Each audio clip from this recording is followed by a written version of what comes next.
Tar road సగం తీసుకొని black ఒకటి మన తార్ రోడ్ ఉంది కదా, తార్ రోడ్ అయితే చేతులు పోతాయి. అందుకు మీకు ఒక టెక్నిక్ చెప్తాను, చిన్న చిట్కా. ముగ్గులు వేయడానికి ఏం చేద్దామంటే, ముగ్గు తీసుకోండి, గ్యాస్ ముగ్గు. గ్యాస్ ముగ్గు తీసుకొని గ్యాస్ ముగ్గు పక్కన పెట్టండి. కలర్ తీసుకోండి, ముగ్గు అంతలో వేసేయండి. ఎంత కలర్ అయితే ఇంత గ్యాస్ ముగ్గు.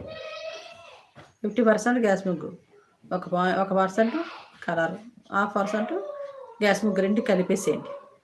కలిపేసి ముగ్గు పెట్టేసేయండి.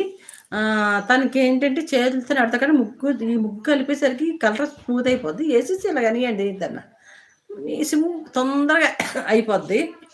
అలా చేసేయండి, చక్కగా వేసేయండి. మీద ముగ్గు వేసేసేయండి, డిజైన్ మీద ముందు గీసేయండి, దాని మీద డిజైన్లా జల్లియండి.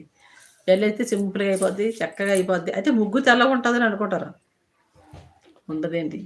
ఇంత చల్లని ముగ్గు బయట ఉండదు, మనం వేసేసేటప్పుడు బయట కనిపిస్తుంది. మంచు పడుతుంది కదా, తెల్లవారికి ముగ్గు అడుక్కి వెళ్ళిపోద్ది, కలర్ చక్కగా కనబడుతుంది, సూపర్ కనబడుతుంది.